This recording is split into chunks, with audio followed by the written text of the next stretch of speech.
إن الحمد لله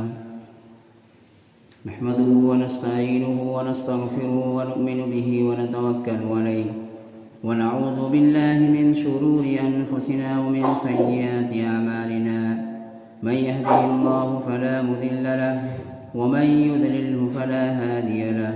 وأشهد أن لا إله إلا الله وحده لا شريك له وأشهد أن محمدا عبده ورسوله أما بعد فإن خير الحديث كتاب الله وخير الهدي هدي محمد صلى الله عليه وسلم وشر الأمور محدثاتها وكل محدثة بدعة وكل بدعة ضلالة وكل ضلالة في النار. أعوذ بالله من الشيطان الرجيم.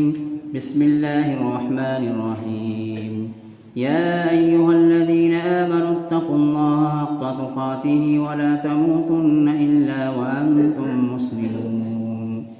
يا أيها الناس اتقوا ربكم الذي خلقكم من نفس واحدة وخلق منها زوجها وبث منهما رجالا كثيرا ونساء واتقوا الله الذي تساءلون به والأرحام إن الله كان عليكم رقيبا. يا أيها الذين آمنوا اتقوا الله وقولوا قولا سديدا يصلح لكم أعمالكم ويغفر لكم ذنوبكم ومن يطع الله ورسوله فقد فاز فوزا عظيما. بسم الله الرحمن الرحيم. قاف والقرآن المجيد بل عجبوا أن جاءهم منذر منهم فقال الكافرون هذا شيء عجيب أئذا متنا وكنا ترابا ذلك رجع بعيد قد علمنا ما تنقص الأرض منهم وعندنا كتاب حفيظ بل كذبوا بالحق لما جاءهم فهم في أمر مريج أفلم ينظروا إلى السماء فوقهم كيف بنيناها وزيناها وما لها من فروج والأرض مددناها وألقينا فيها رواسي وأنبتنا فيها من كل زوج بهيج تبصرة وذكرى لكل عبد منيب ونزلنا من السماء ماء مباركا فأنبتنا به جنات وحب الحصيد والنخل باسقات لها طلع نضيد رزقا للعباد وأحيينا به بلدة ميتا كذلك الخروج كذبت قبلهم قوم نوح وأصحاب الرس وثمود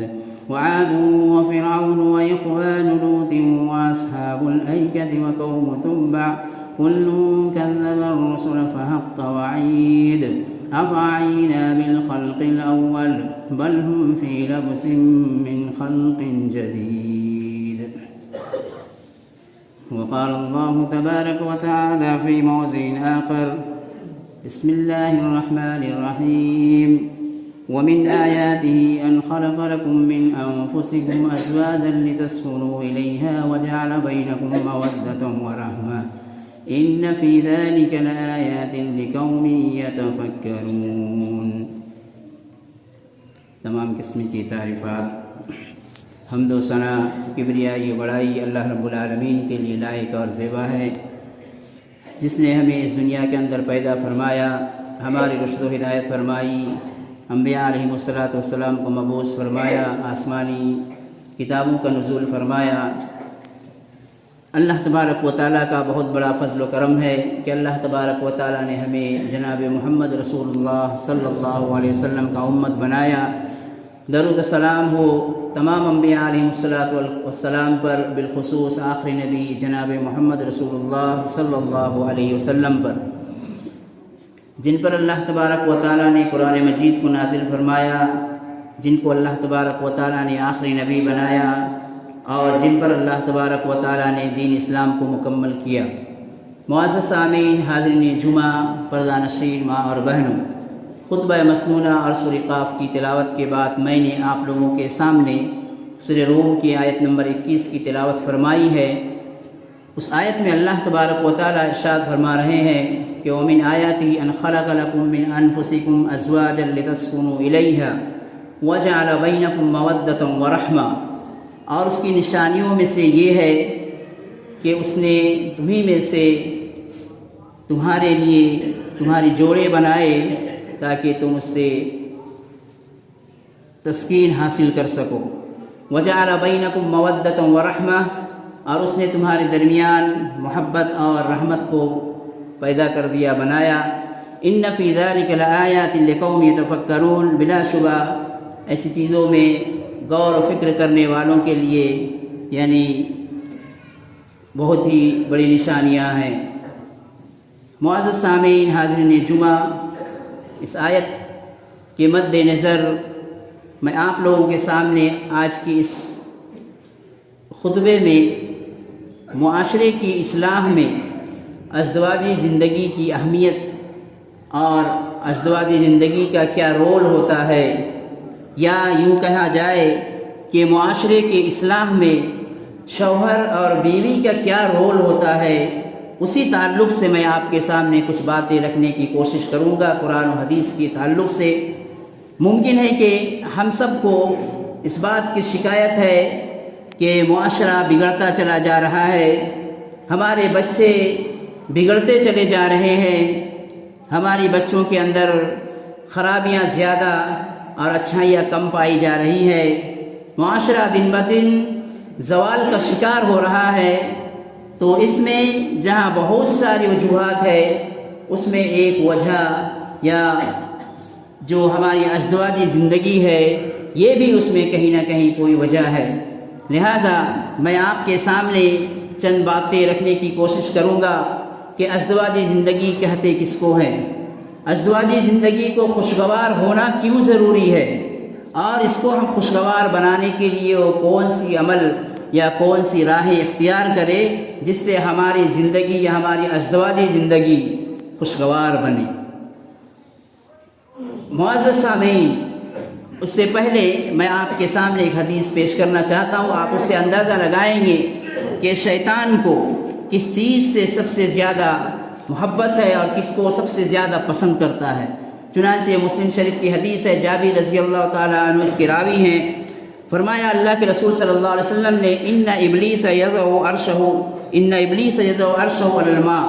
یعنی ابلیس جو شیطانوں کے سردار ہے، وہ اپنا تخت، اپنا عرش پانی کے اوپر لگاتا ہے۔ اس کے بعد ثم یبس سرایاہ، اس کے بعد وہ اپنے جتنے اس کے اپنے یعنی سپہ سالار ہیں یا جتنے اس کے ماننے والے ہیں، شیطان ہے، ابلیس ہے، ان کو وہ لوگوں کی طرف بھیجتا ہے۔ پھر فرمایا فَأَدْنَاهُمْ مِنْهُ مَنْزِلَةً أَعْظَمَةٌ فِتْنَةً، اور ان میں سے سب سے زیادہ محبوب وہ ہوتا ہے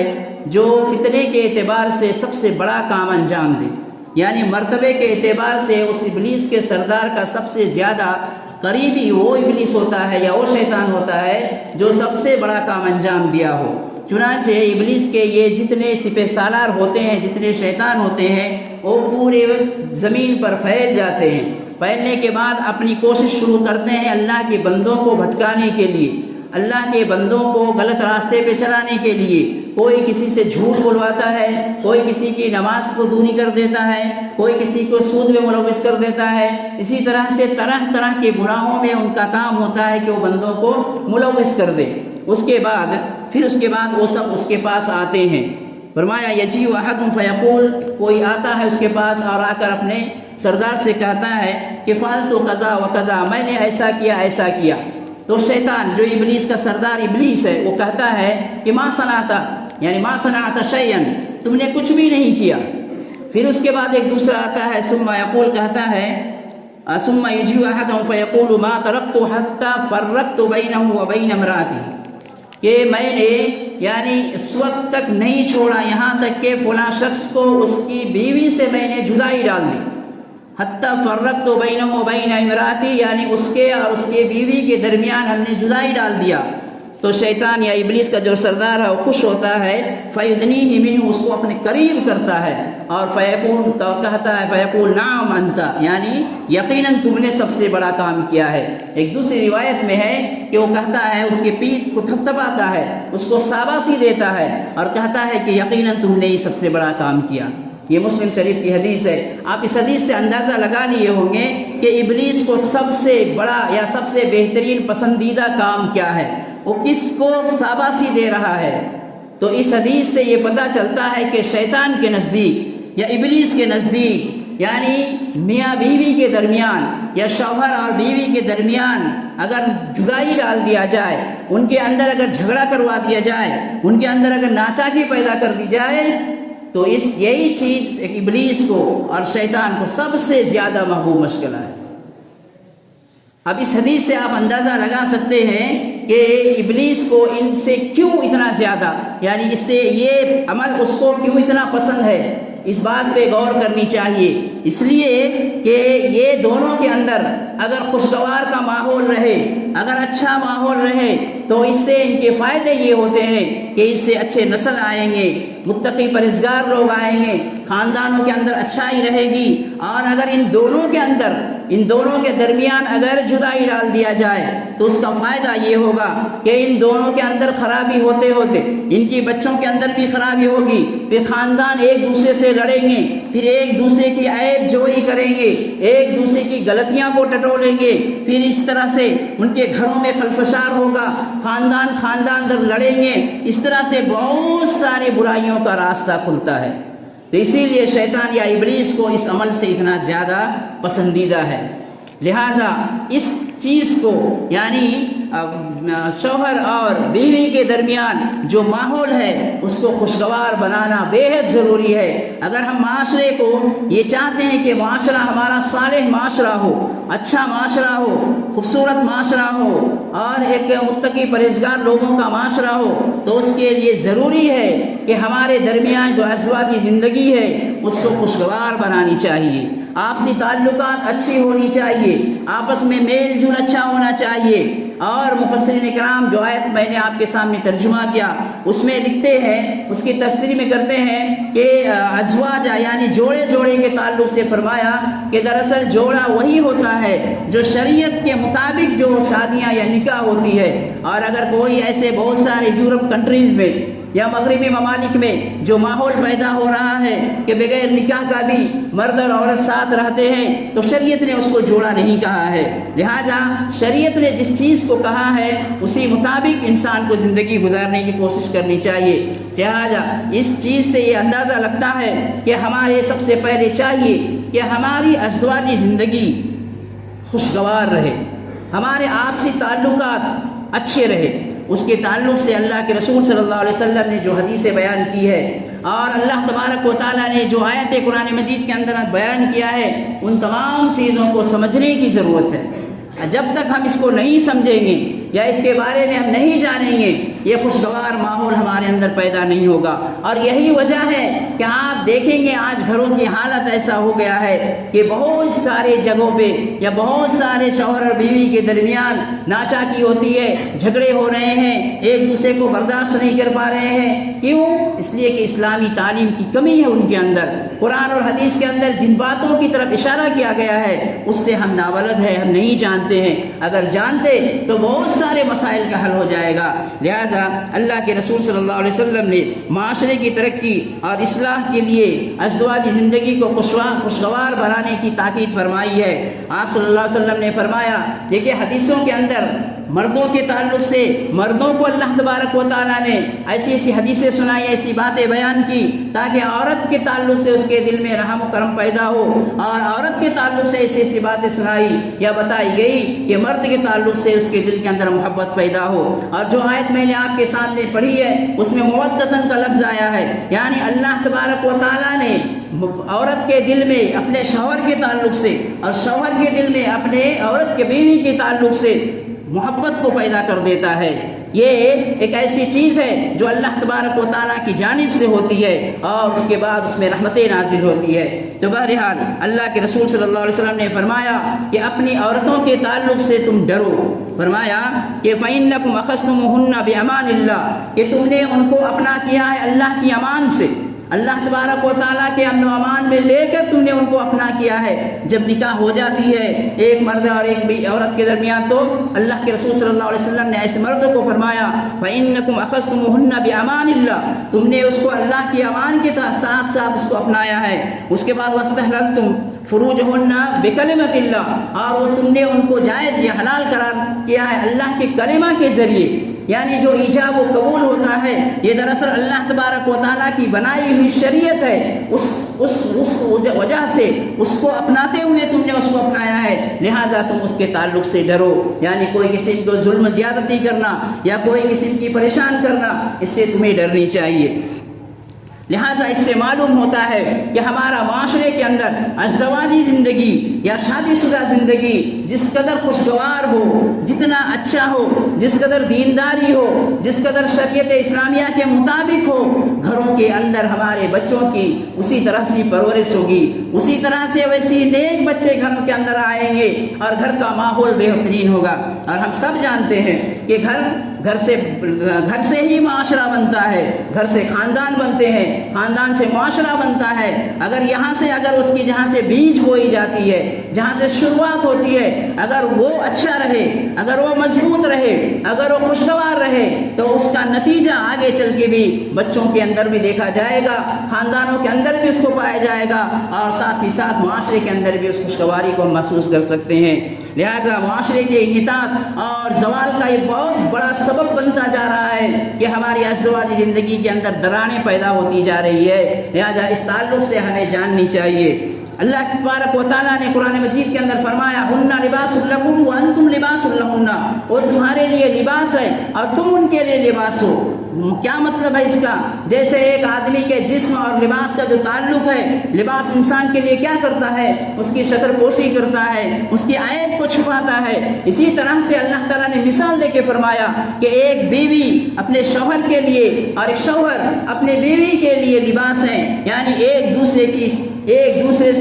یا غلط کاموں سے بچانا یا ایک دوسرے کے ساتھ محبت کے ساتھ رہنا، یہ ساری چیزیں اس کے اندر بتائی جا رہی ہے۔ اور یہ ایسا عہد ہوتا ہے یا یہ ایسا ایک وعدہ ہوتا ہے یا ایسا پختہ ہوتا ہے جس کو قرآن مجید میں اللہ تعالیٰ نے فرمایا میثاقاً غلیظا، میثاقاً غلیظا یعنی مضبوط پختہ ہوتا ہے، اس کے اندر بڑی بہت ہی یعنی مضبوطی کے ساتھ، اس کو پختگی کے ساتھ یہ میثاق ہوتا ہے، یہ عہد پیمان ہوتا ہے جو نکاحیں ہوتی ہے۔ لہٰذا اس کو چھوٹی چھوٹی باتوں پہ، چھوٹی چھوٹی چیزوں سے، چھوٹی چھوٹی خرابیوں سے اس کے اندر دراڑ پیدا کرنے کی کوشش نہیں کرنی چاہیے۔ اب تو حال یہ ہو گیا ہے کہ چھوٹی چھوٹی باتوں میں حالانکہ طلاق کا مطالبہ ہوتا ہے تو ادھر سے خلا کا مطالبہ ہونا شروع ہو گیا ہے۔ یہ اللہ کے نزدیک بڑا ہی بہت ہی ابغض اور بہت ہی ناپسندیدہ عمل ہے، جس کے تعلق سے اللہ کے رسول صلی اللہ علیہ وسلم نے فرمایا ابغض الحلال عند اللہ الطلاق، کہ چھوٹی چھوٹی باتوں پہ اگر کوئی طلاق کا مطالبہ کرتا ہے یا اپنے بیوی کو دھمکی دیتا ہے یا طلاق دیتا ہے،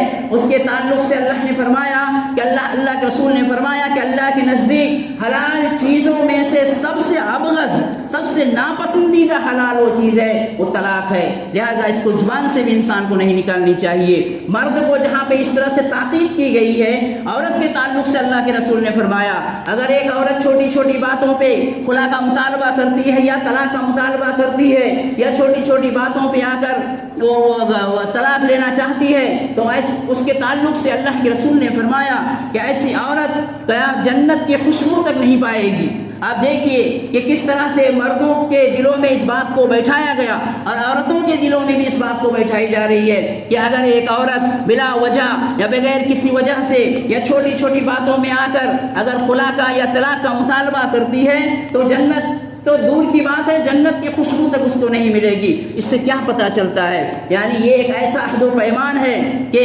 بہت ہی مضبوط اور شریعت کے اعتبار سے بڑا ہی مضبوط اور بہت ہی اچھی چیز ہے۔ لہٰذا ہمیں سمجھنی چاہیے، ہمیں اس کی اہمیت کو جاننی چاہیے۔ اللہ تبارک و تعالیٰ اسی طرح سے عورتوں کے تعلق سے اللہ تبارک و تعالیٰ نے، اللہ کے رسول نے مردوں سے کہا کہ یہ پوری دنیا کیا ہے؟ فائدہ اٹھانے والی چیز ہے۔ الدنیا کلھا متاع، یعنی ساری چیزوں سے فائدہ، انسان تجارت سے فائدہ اٹھاتا ہے، انسان گاڑی سے فائدہ اٹھاتا ہے، انسان اپنے جائیداد سے فائدہ اٹھاتا ہے، انسان اپنی دولت سے فائدہ اٹھاتا ہے، لیکن اللہ کے رسول نے کیا کہا؟ دیکھیے اللہ کے رسول نے فرمایا وخیر متاع الدنیا المرأة الصالحہ، لیکن دنیا میں جتنی چیزوں سے فائدہ اٹھانے والی چیز ہے ان میں سے سب سے اچھی چیز ہے، یہ سب سے بہترین فائدہ اٹھانے والی چیز کیا ہے؟ المرأة الصالحہ، کہ نیک عورت، نیک بیوی ہے۔ آپ دیکھیے تو کس طرح سے اللہ کے رسول نے مردوں کے دلوں میں عورتوں کے تعلق سے بیٹھا رہے ہیں تاکہ اس کی اہمیت کو جانیں۔ چنانچہ ہمارے پاس اگر گاڑی بنگلے نہ ہو،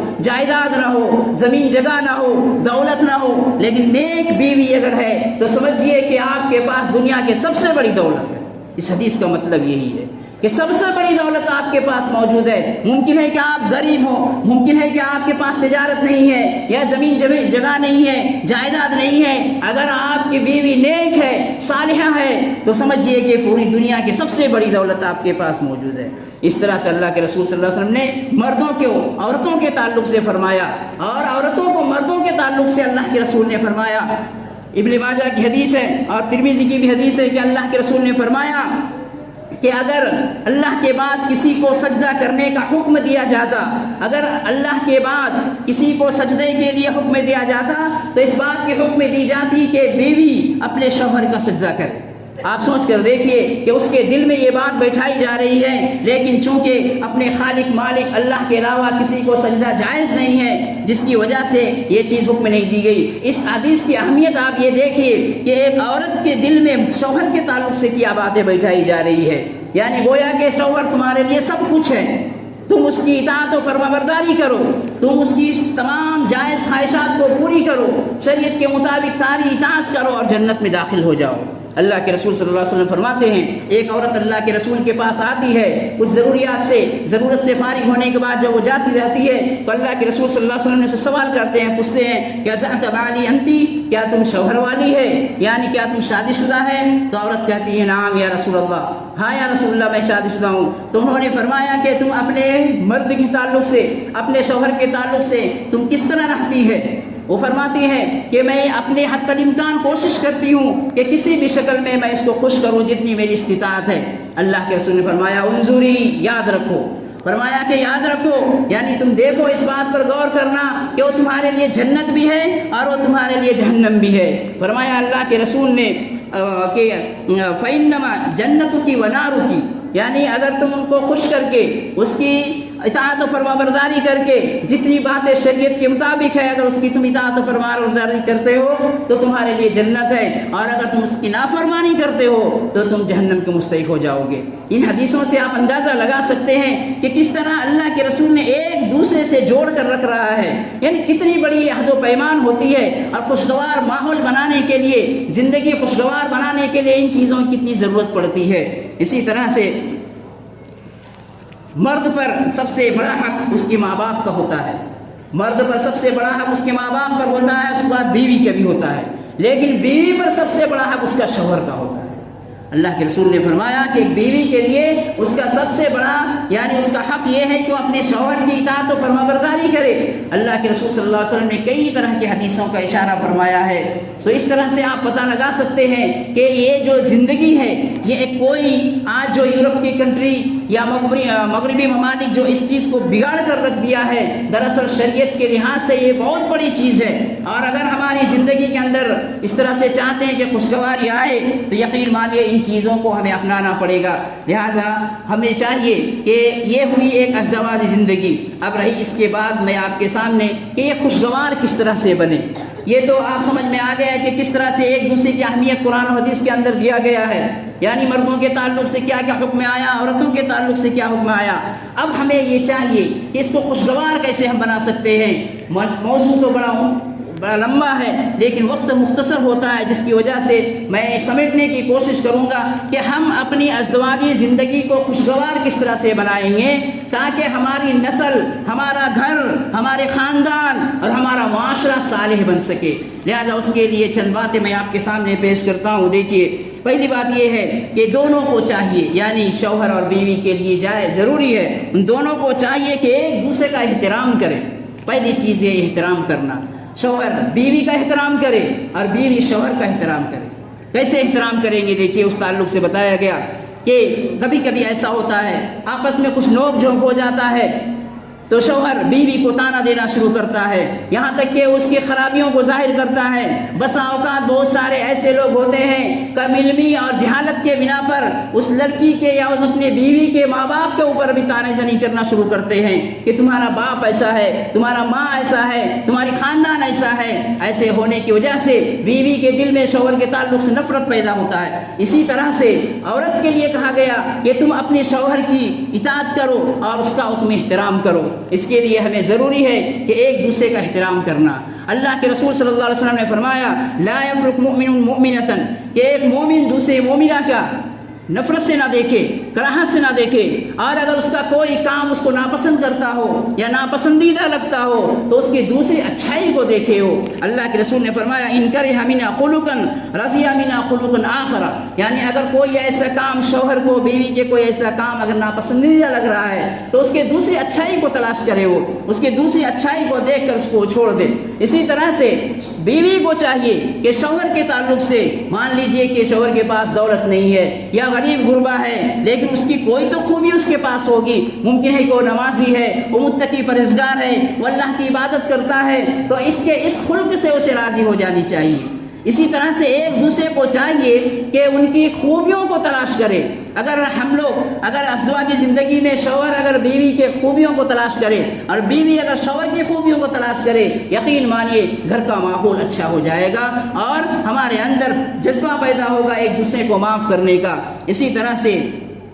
قرآن مجید کے اندر بھی اللہ تعالیٰ نے فرمایا وَعَاشِرْهُنَّ بِالْمَعْرُوفِ، کہ تم ان کے ساتھ اچھائی سے سلوک کرو۔ اگر ممکن ہے کہ کوئی اس کے کام تمہیں ناپسند لگتا ہو تو دوسرے اچھی کام کی وجہ سے اس کو تم چھوڑ دو۔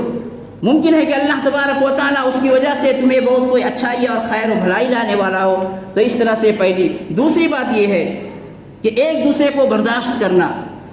اللہ تبارک و تعالیٰ نے فرمایا وَجَعَلْنَا بَعْضَكُمْ لِبَعْضٍ فِتْنَةً، یعنی ہم نے ایک دوسرے کے لیے آزمائش کے طور پہ پیدا کیا ہے، بنایا ہے۔ ظاہر سی بات ہے جہاں پہ 2-3 لوگ رہیں گے، جہاں پہ 2 شوہر اور بیوی، ظاہر سی بات ہے کچھ باتیں ناچاکی ہو جائے گی، کچھ ایسی انبن ہو جاتا ہے، کیونکہ جہاں پہ 2 ہے تو کوئی ضرور نہیں کہ ساری باتیں اس کے ایک دوسرے کے میل جول ہوتا ہو۔ ایسے موقع پہ ایک دوسرے کو برداشت کرنا یہ کہا گیا تاکہ ہمارا گھر اچھا رہے۔ ایک واقعے کے طور پہ امیر المومنین حضرت عمر رضی اللہ تعالیٰ عنہ کے بارے میں آتا ہے کہ ایک شخص آتے ہیں، ان کی بیوی سے کچھ نوک جھوک ہو گیا تو وہ سمجھتے ہیں کہ چل کر امیر المومنین عمر رضی اللہ عنہ کو بتا دیتا ہوں۔ چنانچہ وہ آتے ہیں تو دیکھتے ہیں ان کے گھر کے سامنے کھڑتے ہیں تو دیکھتے ہیں کہ امیر المومنین حضرت عمر رضی اللہ عنہ پہ ان کی بیوی بلند کلامی کر رہی ہے اور کچھ باتیں ایسی زور سے کہہ رہی ہے،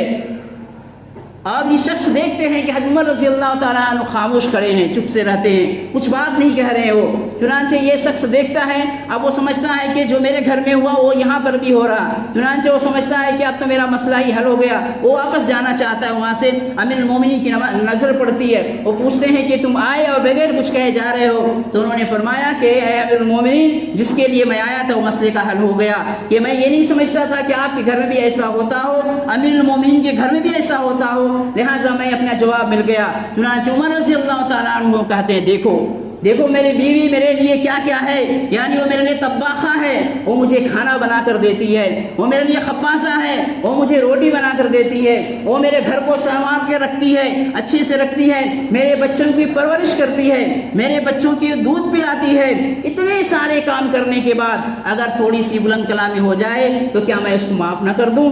دیکھیے یہ کس طرح سے مصالحت گھروں میں ہو رہی ہے۔ تو یہ گھر، اس سے یہ پتہ چلتا ہے کہ یہ ساری چیزیں ہر ایک گھروں میں ہوتی رہتی ہے، لیکن اگر اسی کو ہم لوگ بنیاد بنا کے اگر جھگڑے کی شروعات کرتے ہیں تو وہاں سے ماحول خراب ہونا شروع ہوتا ہے۔ جب امیر المومنین کے گھر میں ایسا ہو سکتا ہے تو ہم لوگ کون ہو سکتے ہیں؟ لیکن سمجھنے کی بات یہ ہے کہ کس طرح سے انہوں نے مسئلے کو حل کر دیا۔ ہمیں بھی چاہیے کہ اسی طرح مسائل اپنے گھروں سے حل کرنی چاہیے۔ اس کے بعد اور ایک چیز ہے اعتماد کرنا، ایک دوسرے پہ بھروسہ کرنا۔ جب ایک نکاح کی بندھن میں ایک شوہر اور بیوی بن جاتے ہیں تو اس طرح سے آپس میں ہو جانی چاہیے کہ ایک دوسرے پہ اعتماد کرنی چاہیے۔ شوہر کو اتنا اعتماد ہو کہ میری بیوی اچھی ہے، وہ کوئی غلط کام نہیں کر سکتی ہے، اسی طرح سے بیوی کو یہ اعتماد ہونی چاہیے کہ میرا شوہر اچھا ہے، وہ کبھی بھی غلط کام نہیں کرے گا۔ کبھی کبھی ایسا ہوتا ہے معاشرے کے اندر کہ ایک دوسرے کو بھڑکاتے ہیں، یعنی شوہر کو اس کے دوست احباب بھڑکاتے ہیں، کچھ ادھر ادھر کی باتیں کرتے ہیں، اسی طرح سے بیوی کو ان کی سہیلیاں، تو اس طرح کی باتیں معاشرے کے اندر آتی رہتی ہے۔ لیکن ہمیں چاہیے کہ ہم ایک دوسرے پر اعتماد کریں، اور یہ اعتماد اتنا پختہ اتنا مضبوط ہو کہ ہمیں ایک دوسرے پر بھروسہ کرنی چاہیے، اور یہ ہونی بھی چاہیے۔ اس تعلق سے بھی بہت ساری باتیں ہیں، اور مسائل کو خوش اسلوبی کے ساتھ حل کرنی چاہیے۔ جب گھروں کے اندر کوئی ناچاکی ہو جائے، آپ دیکھیے اللہ کے رسول صلی اللہ علیہ وسلم کے تعلق سے آتا ہے کہ حضرت صفیہ رضی اللہ تعالیٰ عنہ جو ازواج میں سے ہے، ازواج مطہرات میں سے ہے، حضرت حفصہ رضی اللہ عنہا ایک مرتبہ انہیں کہتی ہے یا بنت یہودی، انہوں نے کہہ دیا یا بنت یہودی، جب آپس میں کچھ نوک جھوک ہوا تو ان کو اس طرح سے تانا دیا انہوں نے۔ صفیہ رضی اللہ تعالیٰ عنہ کے بارے میں آتا ہے کہ وہ اپسٹ ہو جاتی ہے، رنجیدہ ہو جاتی ہے، اللہ کے رسول آتے ہیں، پوچھتے ہیں کہ اے صفیہ کیا ہوا، تم کیوں رنجیدہ دکھ رہی ہو، کیا بات ہے؟ تو انہوں نے کہا کہ حفصہ نے مجھے اس طرح سے کہا۔ تو انہوں نے کہا اس طرح سے دیکھیے مسئلے کا حل کرتے ہیں۔ اللہ کے رسول نے کہا کہ ہاں تم کہتی میں یہودی کی بیٹی ہوں، کوئی بات نہیں، میرا باپ ایک نبی تھا موسیٰ علیہ السلام، میرے چچا بھی جو ہارون علیہ السلام ہے وہ بھی نبی تھے، اور میں فی الحال ایک نبی کی زوجیت میں ہوں۔ اس طرح سے کہہ دیتے تو یہ اتنا سنتے ہی انہوں نے خوش ہو گیا، اور ان کے دل سے جو رنجیت آ گیا، جو غم زدہ تھا، وہ دور ہو گیا۔ اس کے بعد حفصہ رضی اللہ عنہا کو اللہ کے رسول نے فرماتے ہیں اتق اللہ یا حفصہ، اے حفصہ تمہیں اس بات سے ڈرنی چاہیے اور تمہیں ایسی بات نہیں کہنی چاہیے۔ اس سے کیا پتہ چلتا ہے کہ اس طرح کی تانا دینا، یا گھروں میں اس طرح سے شوہر بیوی کو یا بیوی شوہر کو دے، تو اس طرح سے کیا ہوتا ہے، آپسی تعلقات خراب ہوتے ہیں۔ اور آخری بات میں جو آپ کے سامنے کہنا چاہتا ہوں، وقت ہو چکا ہے، کہ ہمارے گھروں کے خوشگوار ماحول کے لیے شوہر بیوی کو اور بیوی شوہر کو دین سے قریب کرے، دین سے قریب کرے، یعنی دونوں دیندار ہونے کی کوشش کرے۔ اگر بیوی نمازی ہے، شوہر نمازی نہیں ہے، تو اسے چاہیے کہ بیوی کو چاہیے کہ اپنے شوہر کو نمازی بنائے، اور اسے کہے کوئی شوہر یہ نہیں چاہتا ہے کہ میری بیوی جہنمی ہو، کوئی بیوی یہ نہیں چاہتی ہے کہ میرا شوہر جہنمی ہو، لہذا اگر شوہر نمازی ہے اور بیوی نمازی نہیں ہے تو وہ اس کو نمازی بنائے، اس طرح سے دین سے قریب ہو۔ اس تعلق سے اللہ کے رسول صلی اللہ علیہ وسلم نے فرمایا کہ کیا اللہ تبارک و تعالیٰ اس بندے پہ، اس مرد پر رحم کرے جو بندہ رات کو تہجد کے لیے اٹھتا ہے، نماز کے لیے، فجر کی نماز کے لیے نہیں بلکہ اس سے پہلے نماز پڑھنے کے لیے، تہجد کے لیے اٹھتا ہے، خود بھی اٹھتا ہے، اپنی بیوی کو اٹھاتا ہے، اور بیوی نہ اٹھنے پر اس کے منہ میں پانی کا چھڑکا مارتا ہے۔ اور اسی طرح سے اللہ کے رسول نے فرمایا اللہ تبارک و تعالیٰ اس عورت پہ رحم کرے جو تہجد کے لیے اٹھتی ہے، پھر اپنے شوہر کو اٹھاتی ہے، اور نہ اٹھنے پر اس کے پانی کا چھینٹا اس کے منہ پر مارے۔ تو اس طرح سے اللہ کے رسول صلی اللہ علیہ وسلم کی رحمتیں ان کے ساتھ ہوتی ہے۔ آج اگر اس طرح سے ہو جائے تو جھگڑا ہی ہو جائے گا۔ حالانکہ یہ اس وجہ سے ہوتا ہے کہ ہمیں علم نہیں ہے ان چیزوں کے تعلق سے، ہمیں جاننی چاہیے۔ چنانچہ کتنا خوشگوار ماحول ہوگا، کتنا بہترین گھرانہ ہوگا جہاں پہ شوہر اٹھتا ہے، تہجد کی نماز پڑھتا ہے،